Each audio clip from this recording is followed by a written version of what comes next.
When it came to torture, 13th century Englishmen could be extremely creative. But one of their worst forms of torture wasn't even technically considered torture by the court. It was an official sentence, pressing to death. So, today we're going to take a look at how even in Enlightenment Britain, you could be sentenced to being crushed with huge weights. But before we get started, be sure to subscribe to the Weird History channel. After that, we'd really appreciate it if you would leave a comment and let us know what other forms of torture you would like to hear about. Okay, brace yourselves. This one is going to get heavy.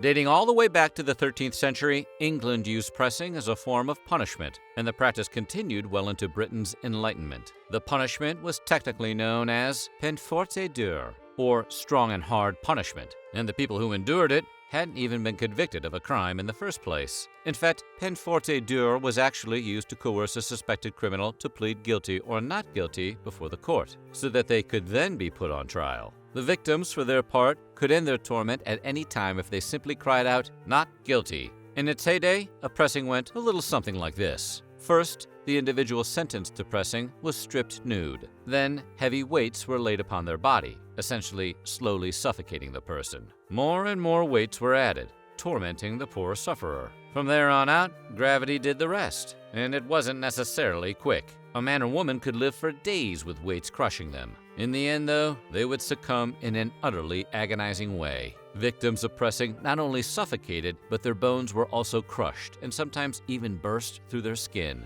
You're probably wondering why anyone wouldn't choose to opt out of such treatment. But surprisingly, many of the people who were pressed to death often had a very good reason for choosing their brutal demise. More on that later, though.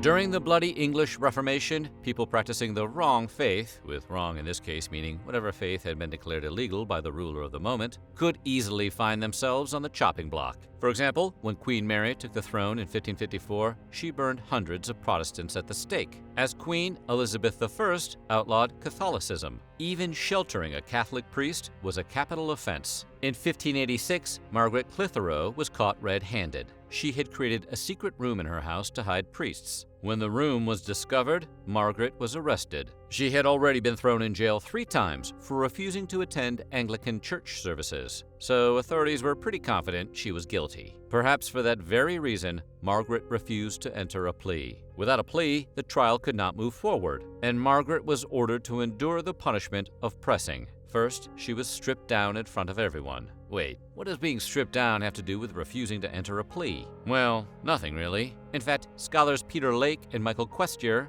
explain it as an obscene shaming ritual. That being said, it wasn't the worst thing that would happen to her that day, because right afterward, her limbs were tied with ropes and stretched. Next, a door was placed on her chest, and then the weights were slowly added. At any point during the extended torture, Margaret could have chosen to enter a plea of guilty or not guilty. Now, this isn't quite the escape hatch it appears to be, because if she had pleaded not guilty, she would have been put on trial and almost certainly found guilty and then executed. So, Margaret refused. The jailer began to pile more stones on the board, eventually burying Margaret under an astounding 800 pounds of weights. Her spine snapped and her ribs burst. It probably would have been little comfort to Margaret, but centuries later, her story would inspire a scene in the BBC series Gunpowder, in which an elderly woman was crushed for conspiring against the monarchy. Margaret Clitherow wasn't the only woman to have been pressed. Years later, in 1676, another woman was suspected of burglary. Although her name was not recorded in the court records, this woman had already faced trouble with the law. She had been accused of stealing clothes, but she had been found not guilty. But this time, under suspicion of burglary, the woman refused to enter a plea.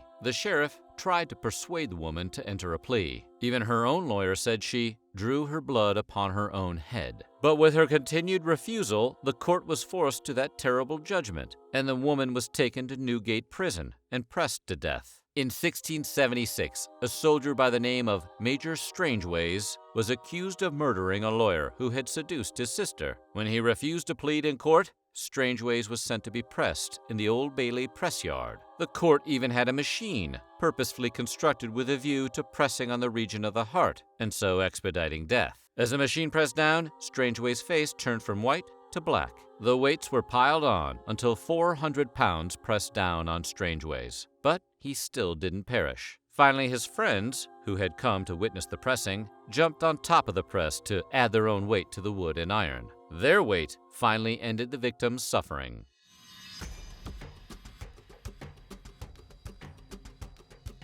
In 1692, a panic over witches swept the village of Salem, Massachusetts, and nearly 200 people were accused of witchcraft. In the popular imagination and many works of fiction, those convicted were burned at the stake. But as anyone who's watched Weird History's video on myths about the Salem witch trials knows, no one was actually burned. In fact, almost all the victims were hanged, except one, who was pressed. And that particular execution might be the most famous case of pressing in history. One of those accused by the special court of practicing witchcraft was Giles Corey, an elderly farmer with a bad reputation. Nearly 2 decades earlier, Corey had beaten a man to death for stealing apples, and Corey's wife, Martha, had also been accused of witchcraft. On September 9th, Martha was convicted of witchcraft and sentenced. Just days later, the same court told Giles that he would stand trial for witchcraft. He refused, and the court decided to press him. Giles Corey had seen how the court had twisted the words of his wife, Martha, during her trial for witchcraft, and he refused to allow himself to be put through the same thing.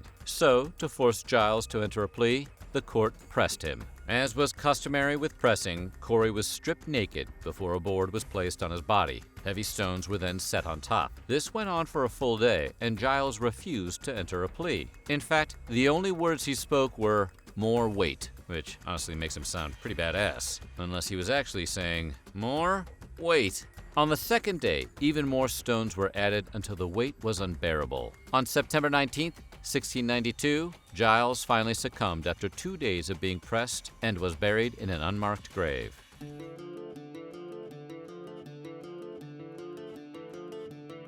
So by this point, you're probably thinking something like, if refusing to enter a plea was just going to get you a more gruesome death than entering a plea and being found guilty, why did anyone bother? Well, if the suspect refused to enter a plea, under English law, the person could not be put on trial. And if the suspected criminal was never convicted, his heirs could still inherit his land and wealth. Under English law, when a convicted criminal was executed, the king would seize all forfeitable lands. But if the suspect was executed by peine forte dure, or pressing, rather than standing trial, the family could keep the victim's property. That's why pressing was so gruesome. The whole point was to scare accused criminals into entering a plea before their trial. In the late 17th century, a Frenchman named Guy Miege moved to London. He eventually wrote a book that discussed the English court system, including the practice of pressing. Miege explained that if an accused criminal stand mute at their trial, the person could be pressed. According to Miege, in such a case, the prisoner is laid in a low dark room in the prison, all naked but his privy members, his back upon the bare ground, his arms and legs stretched with cords. Miege went on to say that during the pressing, victims would only be given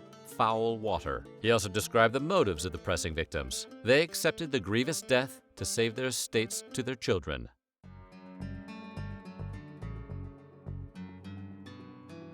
People like Giles Corey and Margaret Clitherow agreed to be pressed in part because they knew that convicted criminals could receive even worse torments than pressing. 16th century England was known for sending religious criminals to be burned at the stake. Giles Corey, for example, knew he was choosing between pressing or hanging, neither of which were really ideal choices. And as if burning and hanging weren't bad enough, traitors could also be drawn and quartered. In that option, the traitor was hanged until nearly dead. Then his bowels were removed. His privates were sliced off and burned in front of him, and then he was quartered while still alive. Severed body parts were common adornments at execution sites or on the London Bridge. During much of Britain's Enlightenment, having suspected criminals pressed to death was legal. In fact, it was not until 1772 that Great Britain finally outlawed the practice, changing the statute so that refusing the plea was seen as a sign of guilt equivalent to a conviction. By outlawing pressing, the loophole allowing suspected criminals to keep their property in the family was closed. So what do you think? How enlightened was Europe really at this time? Let us know in the comments below, and while you're at it, check out some of these other videos from our Weird History.